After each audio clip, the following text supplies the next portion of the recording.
Hi, everybody. I am Gloria Ingram. I'm a parent, a retired educator, and the author of the book that you see behind me in my background, Building Harmonious Parent Child Relationships. I have discussed communication and empathy over the last few weeks, and today I will start the discussion of promoting positive behavior. That's the third chapter in my book.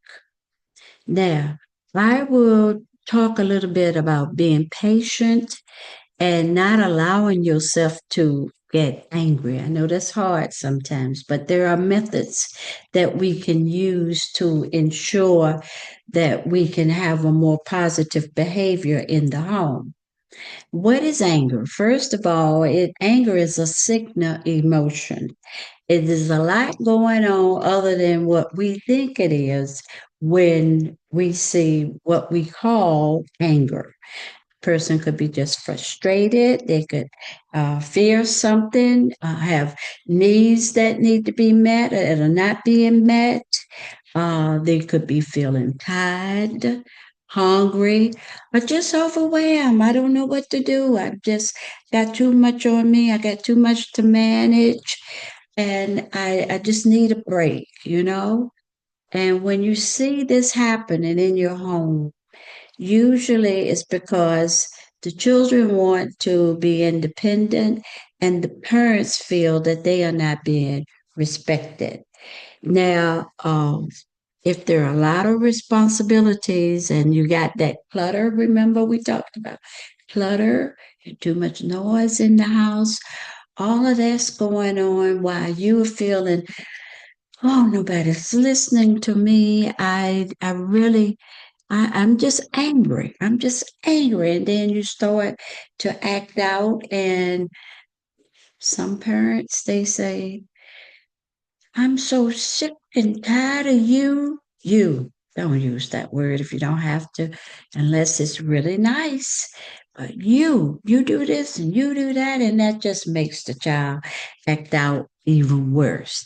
Now, hopefully, you've been sitting at the table at least once a week to discuss things that are bothering you. There might be that if you discuss them, you could make some type of, I don't want to say rule, but decide what can be done if this comes up in your family, because remember that should be on the chart beside the table.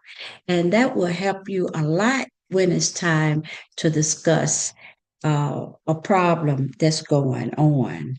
Um, you uh, will have to go get the child. I suggest you catch the child by the hand, hold his hand, let him hold your hand, put your arms around the child, and you say, I love you. It upsets me when I see that you have a problem. Might be kind of hard in the beginning, but you can do it, because you're going to see that it helps them to make a change. Uh, when you see yourself about to raise your voice, you want to bring it down. Allow your child to do as much of the talking as possible because you need the child to tell you what is bothering him or her. And then as you go a little further, what how do they feel that this problem can be solved? And you may find that you agree. There were many times when I was raising my children, I had an opinion. I'm just sorry. No, you can't do that. And when we would go to the table, we would talk about it. And many times I was wrong because I didn't feel what they were feeling. And it's a hard job to do sometimes. But eventually it's not. You know them. My children are 59 and 60. And I know them. I don't even have to talk about it sometimes. I know them and they know that I know them. With older students and adults, it's not always easy because, they think that they know the best way. And a lot of times they do, but a lot of times they don't. So the only way that you can find that out is if you let them explain how they felt and why they felt that. And then you can start talking back and forth to determine, well, what do you suggest that we do?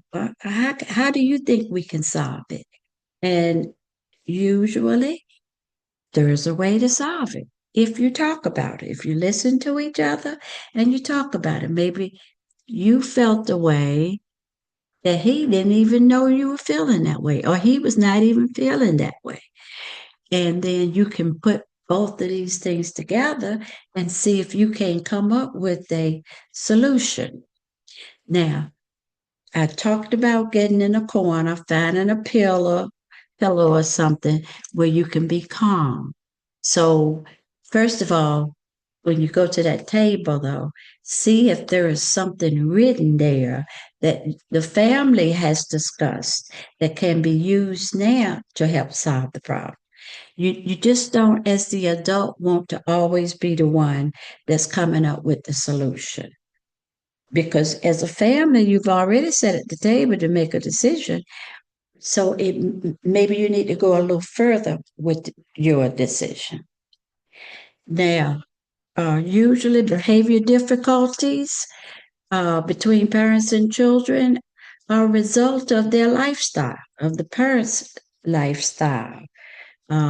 Could be a medical condition, it could be an emotional problem, but they will cause stress, conflicts, and breakdowns in the home.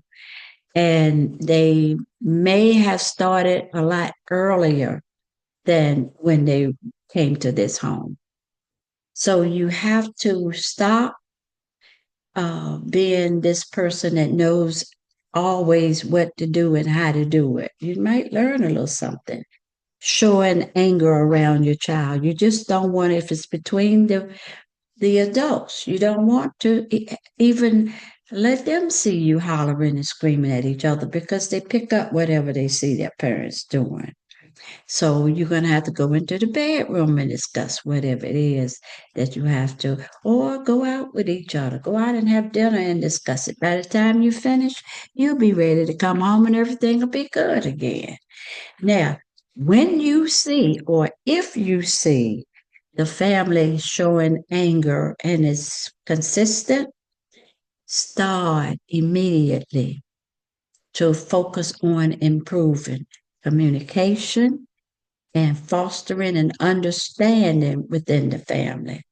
This doesn't work, then you've got to go to the behavior and health care services.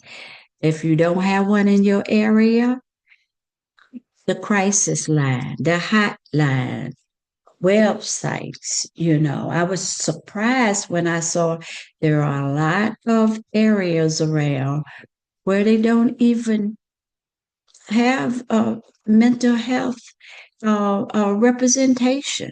So somebody in that city or in that area should make sure there is at least one professional there who the family can call and talk to them. Even the police.